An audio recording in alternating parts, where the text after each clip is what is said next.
go. Marty Gojo, straight from Australia, mate. Yeah. Oh, no. Yeah, welcome on the set of Elle on the Go. I'm so happy to have you here and I love your style. Thank you. What does R and L stand for? Left and right? Yes, you got No it. way. Really? I wasn't wearing them yesterday and I had to, someone was like, go left for me. And I was like, I looked at my feet because I always look at my feet and I didn't have my shoes on. I just started freaking out. I was like, I don't know where that is. Are you one of these people that, like, when you put your foot out of the bed in the morning, if it's the right foot, it's gonna be right day, left foot, like, wrong day? No. No? No, it's purely there to help me with direction. So, you know, when people are like, I don't know if the camera can see that, but it's here. It's like when someone's like, go left or go right, you know, it's a really hard thing for people to do. For me, it's the hardest thing to do. Right? For me, it's the like, most simplest go thing. go left, go right. And you have to really think about it. Yes. And it's something that it seems like it never improves. I can relate. Yes. A lot of people can. And then you get some people who are just geniuses at it. And it's like, can we like Smart people. swap for a second? And I love your style. Oh, thank you very much. Do you pick your outfits by yourself or you have somebody to help you out? I'm very inspired. My girlfriend has she is just incredible with her eye, and I feel like she picks me some really cool stuff and inspires that kind of era. And I'm obsessed with the 70s. Okay. I love the 70s. Who's I your think icon of the 70s? Fashion-wise? Yes. I actually don't know. Yeah, I don't know. I think Mick Jagger's really cool. I've always thought he's really cool. Maybe Mick Jagger? Maybe? Yeah. I like the tied. It's just whatever makes you look good though is great. So it's yeah, I feel Well, it it doesn't matter what definitely era. makes you look good and stand out. And a little blush. Oh, I love blush. Yeah. Yeah, blush is sweet, I think, as well. And it's like when you have rosy red cheeks, I don't know, it enhances a smile, I think, as well. It's innocent, romantic. Yeah, it's nice. Are you romantic? I would hope so. Yeah, I think I am very romantic. I was actually. very confused after seeing your Milkshake Man video, whether you're romantic or hopeless, seducer. So I would definitely say I am romantic. I actually have this whole book at home where it has I call them adventures, but they're dates essentially, and they're ideas for dates. ideas for dates. Yeah. What is the best idea for a date? Oh, I can't. The top 3, please. Please. Well, they're okay, I can give you one, but there's I love taking mattresses onto roofs, rooftops. Oh. And I literally have this on Google. I have some pins of rooftops that I've driven past, and I've been I've got to come back and check that out. So it's I found some rooftops that look over a city or a lake. And do you go on Google Earth, pick the right rooftop, and no. then you say maybe I can get up on that rooftop? Yeah, well, there was this one back in Perth, where I'm from in Western Australia, and I remember I'd drive over this tunnel, and I remember looking over in the distance, and I could see this house that looked abandoned, and then I remember I went there the next day, and I saw that it was a scout house that was abandoned, no one was there anymore, and I saw there was this flat piece on the roof, and it was overlooking this beautiful river. And then I'd taken up my mattress up there, and I would go up there all the time, and the mattress stayed up there for a very long time. Inflatable mattress or real? No, it was a real mattress. Heavy. It was so heavy. And I didn't have a ladder as well. I was barefoot, and I remember I had to I put a rope around it and put it over my shoulder, and I had to climb on a bin and, just do all these movements and lift myself up. Yes. But, and you made it. And the reward. And I used to go up there all the time and just think, and I remember I used to write a lot of poetry up there as well. What about the weather conditions? Raining? Mattress? There was one time where it did start raining, but I stayed on the mattress for a while, and then I was like, hey, it's getting too wet now, and I had to leave. Yeah. Wow. Yeah. Such a wild side of your... Definitely. It's I feel like it's the way I grew up. I feel like as human beings, we do forget how free we actually are. There's nothing stopping us from going to a roof and taking a mattress on it and just having an incredible experience with yourself. I think it's really nice. Tell me about your beginnings, about your childhood. Childhood started back in Western Australia, and what I was saying, it kind of comes from the way I grew up was very creative. My mother and father We were off. We had a self-sustaining property, so.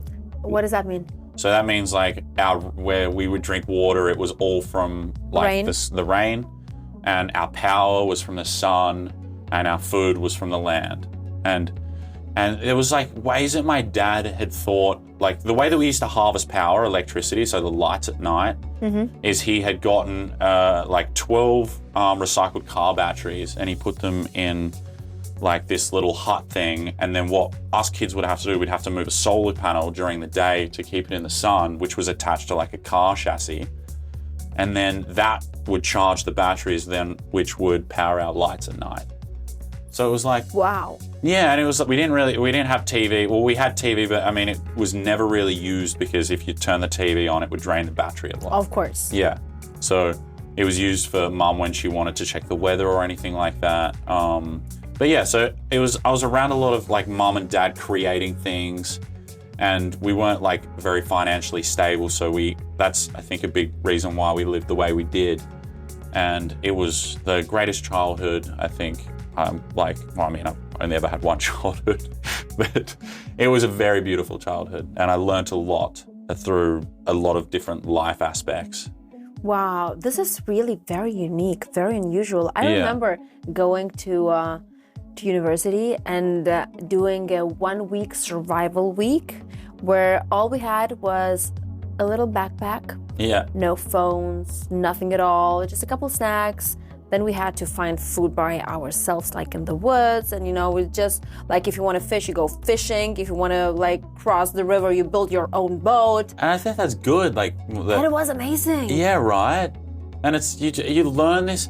Because we do forget, like as human beings, I feel like we are connected to nature and like the world and the earth. But, when we're in built up areas or even around like dense society, it can warp our minds and we can kind of forget about where we actually come from. And like that feeling when you're in that place is the biggest sense of home, I think, like a human can experience as well. Apart from love. Apart from love. Love is another thing. Yes. Your parents still live this way? Yes, they do. Yeah, they're gonna switch on the TV to watch you though.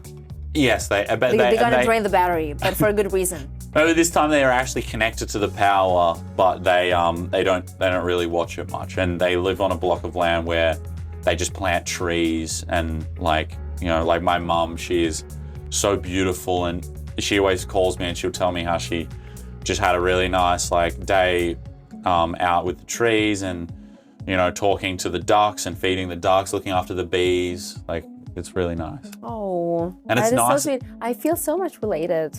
Yeah. So did you grow up similarly like that as well? Actually, no. I grew up like in a city. Yeah. But I feel very much connected to nature. Yeah. And I have like a little hut in the mountains as well. Oh wow, that's amazing. And so from time to time I just go there, and I wanted to have a beehive right now. So I need to ask advice to your mom how to harvest like the honey.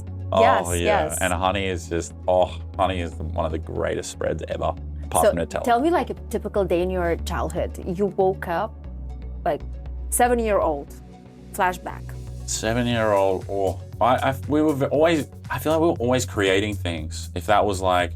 Did you go to school like normal? Yes. Was it like a regular thing to do, like to live this kind of lifestyle?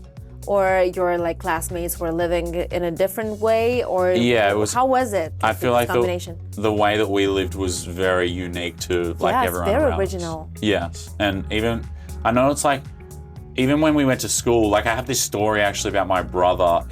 One time we went to like the city, and he was probably 11 years old at this point, and I think this is like a good example of like how we grew up. My mum was like, Louis, who's my brother, can you make me a cup of tea? And then he goes and does it, and then all of a sudden we start smelling like burning plastic. Oh. And he's put the electric kettle, which we'd never ever seen before, on a gas stove. Oh, and yes. he's lit it. Oh. And it's because like we hadn't really. I remember that I was just like, an electric kettle? What is that? What does that mean? Like it was everything was like, cooked through a fire or heated through a fire, and like very, just everything was through nature. What about water? Hot, cold water? It was, we had hot water, but it was, again, we had to light a fire. It was they call them braimars, and we had to put fire in it, and then that would heat our pipes, that would heat our water. That's crazy. That's so amazing. That's so creative, as you say. It's like my dad. He's just like a genius, and my mum with creating those things and just like making sure that we have like, I suppose, power and electricity in a very sustainable way as well.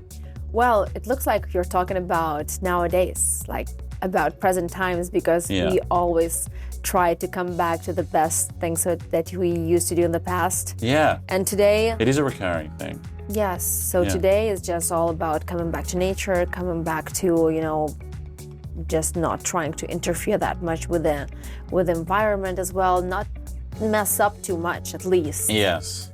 So how do you relate with all this new digital world and your upbringing as really very unique and very natural? Yeah, well, it's like, I feel like I was also taught that, you know, as humans, like we all have different perspectives and we all have like different ways of living. And this is actually something that I learned maybe a little more later on, just from my childhood and hearing other people's stories and how they grew up and things. And it's like, everything's valid. And it's like, there's no point in holding, because, you know, a lot of people might expect me to be like, oh, like a phone, like, you know, you shouldn't be having those. But I disagree with that. It's like, you know, as humans, we evolve and we move forward and we create things and to help our lives, you know, in better ways. But I do think that spending time in nature is very important and we probably need to do it a lot more. But like everyone's opinion is valid and everyone, you know, everyone thinks differently and that deserves to be heard as well. So I think it all relates back to that as well. So, yeah. Let's move to Milkshake Man. You tell me about Milkshake Man, because when I heard the song, when I saw the video, the only thing I was thinking about was sex.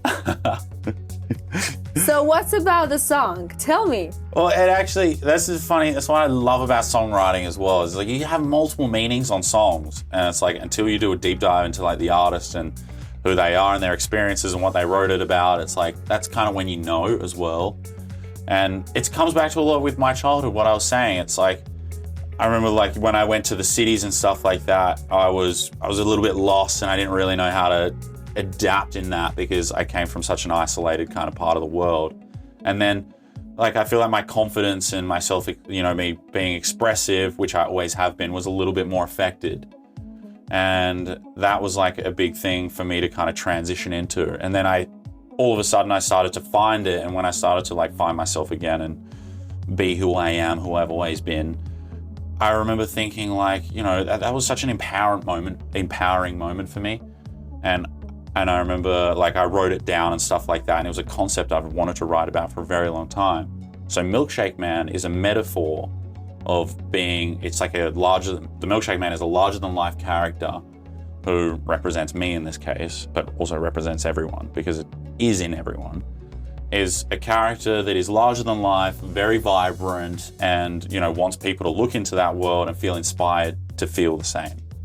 So it's like, in the second verse, the shake is not a drink, it's a state of mind. It's like this ability in us that just needs to be unlocked. And that's why I want people to look at and listen to the song and look into the performance and be like, whoa, you know, this is so like fun and erratic and life can be like that. If you had to describe it in 3 words without using milk or shake, what your song would be? The colorful life? Oh, no, I don't like that. The colorful life. Yeah. Too tiny for the power of the song. Yeah, it is. It's not very, I don't know, it's a hard one. Okay, if it was... Biggest bold self? I don't know. Biggest bold self. Yeah. Yeah. If it were a traditional dish of Australia, what would that be? Oh! Well, I'd have to say crème brûlée because it's a lyric in the song. And I love crème brûlée. Crème brûlée. And it brings you a lot of joy as well when you have a crème brûlée. It's like, it's an experience. You get to crack it and then you get to like, you look at it and you get to like watch the waiter bring it to your belly and you get to like just, Yes, I gotta devour you. Yes. Oh, crème brûlées are just, unbelievable, especially in Europe. What's one thing that you never forget to pack? Oh, that's a hard one. Oh, I've got a teddy of a clown. A teddy. Yes, like a teddy bear. Yes. But it was handmade as well. Oh, how nice. Yeah, my girlfriend made it, and it's like I take that everywhere with me because it's like a representation of life. Oh, sorry, and also my I have a Duna cover that's Thomas the Tank Engine. You have what? A Duna cover. What is that? It's like a blanket cover. Okay. You know Thomas the Tank Engine? No. Oh, it's a cartoon. Okay, yes, I see what you're talking about. But it's just color. Because I love, like, you know, sometimes you go to hotels and, I don't know, like, this is beautiful in here. But sometimes you go to a hotel and it's just like a white sheet and, like, I like more color in life a little bit, so I take that. And it also reminds me of my mum and dad, too, because it was a childhood blanket. Oh, yeah. That's so sweet. But it's like 5 kilos of baggage that yeah, could be used for something else. Yes. Do you have any superstitions or rituals? Definitely do. Superstition. Oh, I don't like it when people say good luck. Because it brings bad luck, or what? Well, it's more of just like it almost gives you an option of, like, you have two-sided options rather than, like, if someone's like have fun or you know, like, it's going to be so much, like, you're going to have the best time. It's more of like a direct way of saying, like, you know, I'm proud of you kind of thing. Rather than it's like good luck is kind of like, yeah, it's a hard one for me to say, actually. Okay, so never say good luck to you. Yeah, I mean, people say it though. It's okay, in Italy, we say merda, merda, merda. Merda, merda, merda?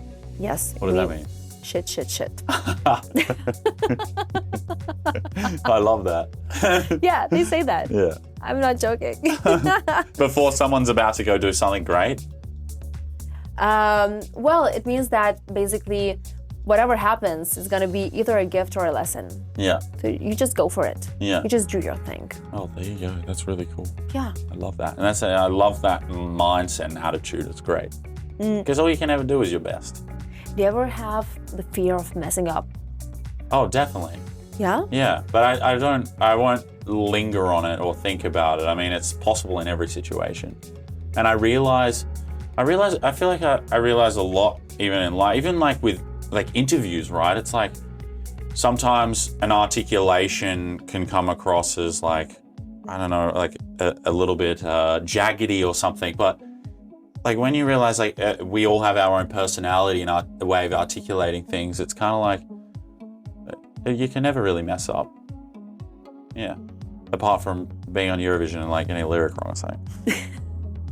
When did you find out about Eurovision, about representing your country? What did you do in that moment? How did you feel? Who did you call? What happened? I found out in Australia. I went into some interviews with SBS. And they sat me down and asked me a few questions. All right, sit down. Yeah. We got to tell you something. You're like sweating, cold. They had a camera set up as well. It was genius. And then they started asking me some questions. And the questions were like they were like a little bit intense at first, but it was intentional.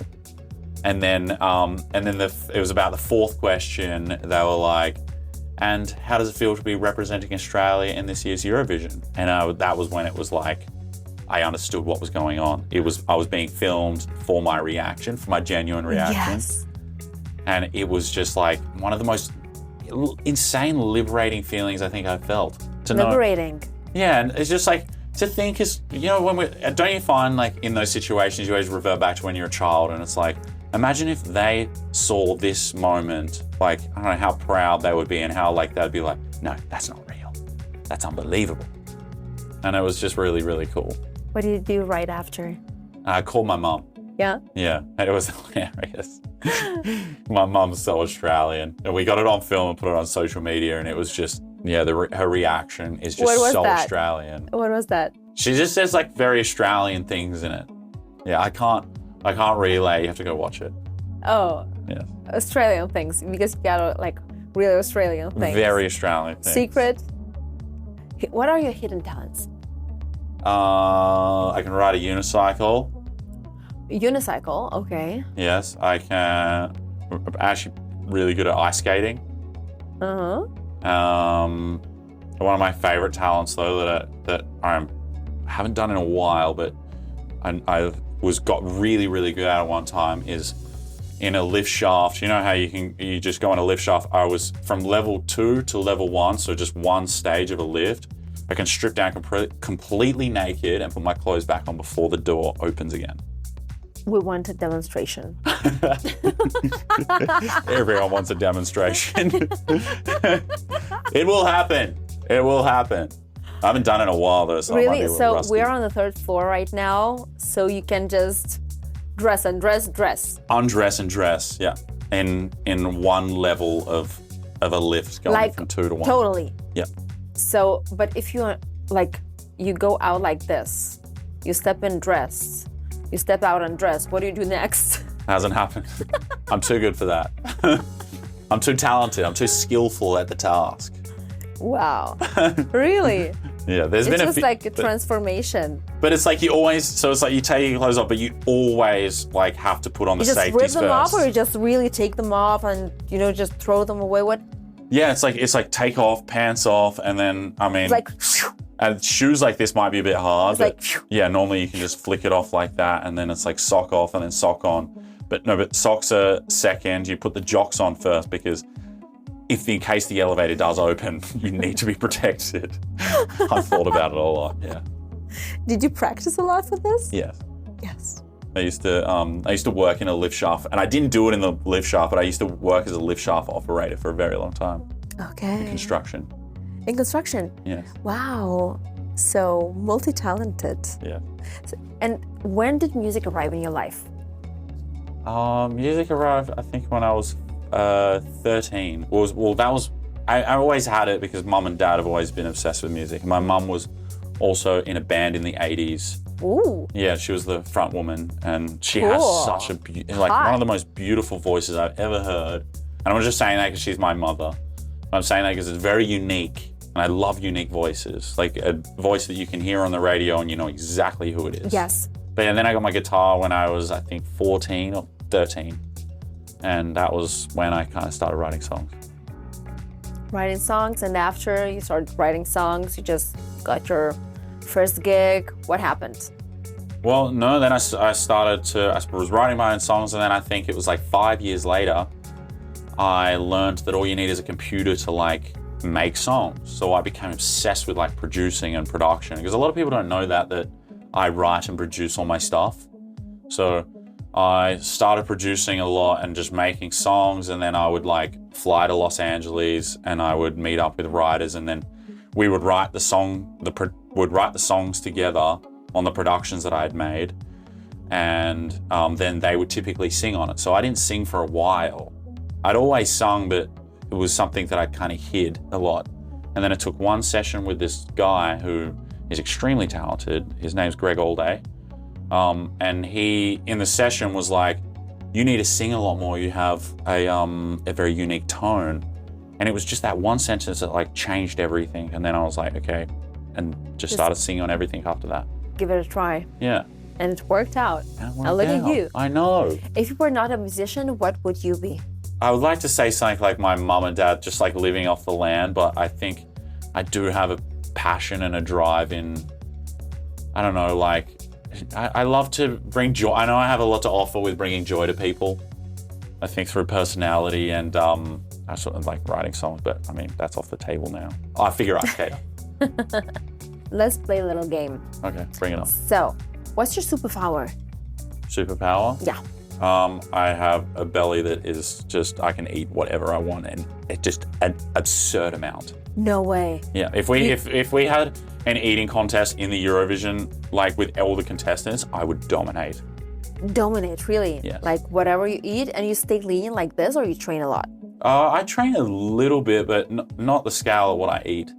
But I'm also very active. I never take escalators, I always take lifts, stairs. Yeah. But I have, this morning I had literally 9 bowls of granola. 9 bowls of granola? Yeah. Okay. So, would you rather choose being invisible or reading minds? Being invisible. Reading minds would be absolutely wild. Nuts. What a responsibility that would be as well. Just not to I don't know, you have an argument with your friend or something and the power and the responsibility to be like, I'm not going to listen to what he's saying because there's just so, like, you know, as humans, we always want to know those things. Yeah. That would be such a big thing to bear. Knowing all languages or understanding what animals say? Knowing all languages. I think it's a beautiful thing that animals can't speak. It's like telling your dog your deepest secrets, and it's, you know, getting a response would just be terrifying. So, Britney Spears or Lady Gaga? Britney Spears. Britney Spears or Beyonce? Britney Spears. Britney Spears or Freddie Mercury? Freddie Mercury. Freddie Mercury or David Bowie? Freddie Mercury. Freddie or Prince? Prince. Prince or Michael Jackson? Michael Jackson. Michael Jackson or Madonna? Michael Jackson. Michael Jackson or Rihanna? Michael Jackson. Michael Jackson or Elvis Presley? Michael Jackson. Michael Jackson or Nirvana? Michael Jackson. Michael Jackson or the Beatles? Michael Jackson. Michael Jackson or Gojo? Michael Jackson. What would it be like to live in his shoes for one day? Oh, I don't know. It'd be just fascinating. The amount, I'm obsessed with him. I just love the work ethic and the load that he can take is just phenomenal. And I think he changed the world in ways even outside of music, like from the way he danced to the impact he had on the world is just insane. Are you on a mission? Mission? Like what was my goal kind of thing? Yes. I suppose just live a happy life and also bring joy to other people because I know I have a lot of joy to bring. Yeah. That's great. Let's go on a mission together then. Okay, let's do it. Thank you. Thank you so much, Gojo. Thanks for having me. It's been a great pleasure having you here. And that was really fun and this room is wonderful. Well, I'm not wishing you luck. Why, because Italy's got to win? Because you said, like, you don't like this. What should I wish you then? Oh, no, you could just say, like, kick some ass. Kick some ass. There we go. Go kick some ass. I love that. Elle on the go.